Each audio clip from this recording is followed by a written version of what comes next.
देखो जी, मैं कही दे रही हूँ, बड़े भैया आ तो रहे हैं, लेकिन अगर कुछ पैसों की मदद मांगें तो साफ मना कर देना। मैंने सुना है कि इस बार गांव की फसल अच्छी नहीं हुई है। राघव के बड़े भाई सुरेंद्र जी के आने की खबर सुनकर शीतल का मूड सुबह से ही खराब था। राघव के ऑफिस से आते ही वह उस पर बरस पड़ी।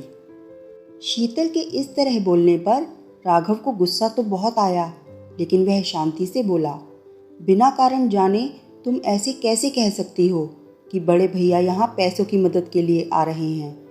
हो सकता है हमसे मिलने आ रहे हों या फिर कुछ और बात हो। मेरा सर बहुत दर्द कर रहा है, मेरे लिए एक कप चाय बना कर लाओ, और हो सके तो इस विषय पर अब चर्चा मत करना। गुस्से में पैर पटकती हुई शीतल रसोई घर में चाय बनाने के लिए चली तो गई, लेकिन अभी भी उसका बड़बड़ाना बंद नहीं हुआ था। शीतल का यह व्यवहार राघव की सहनशीलता से बाहर था।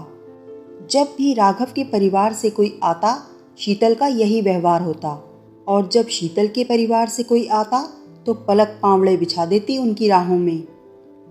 राघव की समझ नहीं आता कि जब वह भेदभाव नहीं करता तो शीतल दोनों परिवारों में इतना भेदभाव क्यों करती है। अगले ही दिन सुरेंद्र जी सुबह सुबह घर आ गए।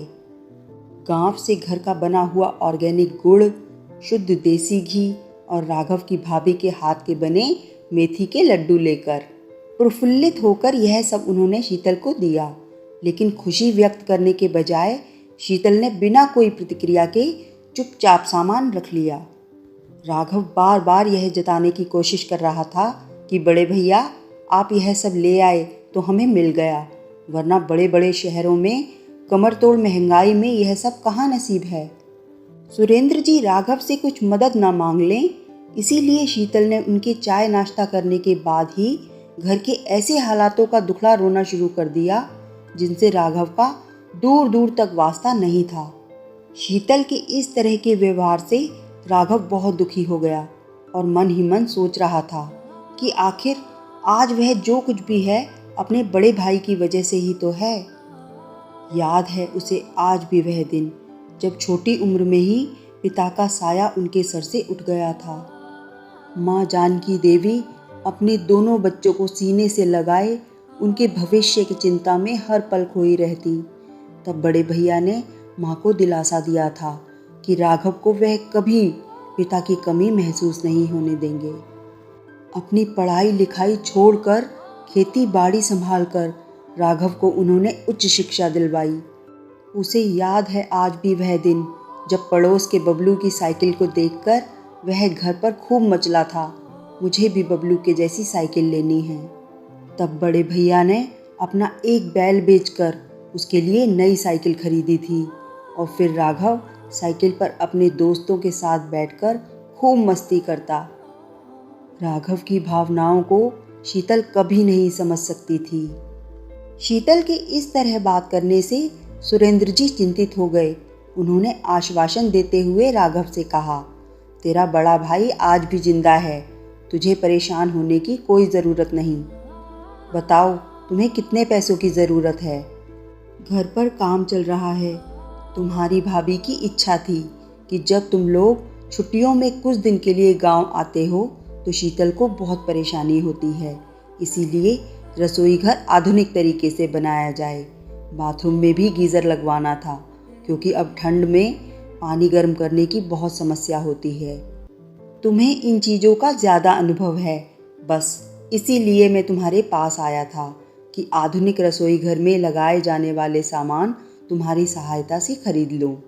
लेकिन हम लोगों को उसकी ज़्यादा ज़रूरत नहीं है, हमारा तो साधारण रसोई घर में भी काम चल जाएगा।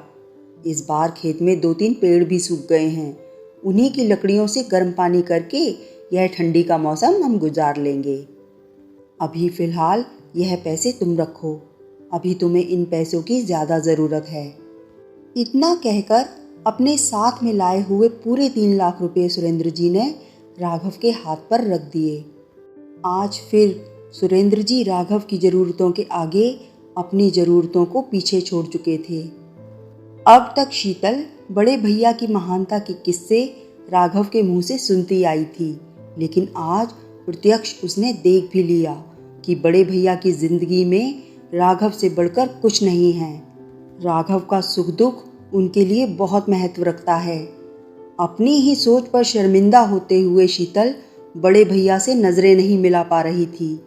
मन ही मन प्रायश्चित की आग में जलते हुए शीतल बड़े भैया के पैरों में झुक गई और उनसे क्षमा मांगते हुए बोली, क्षमा कर दीजिए बड़े भैया, हमें कोई परेशानी नहीं और अब हम पूरी कोशिश करेंगे कि आपके घर बनने में किसी भी चीज़ की कोई कमी ना रहे।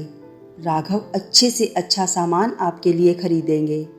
सुरेंद्र जी को अचानक से शीतल का यह व्यवहार समझ में नहीं आया, लेकिन उसकी आंखों से बहते हुए प्रायश्चित के आंसू बहुत कुछ कह रहे थे।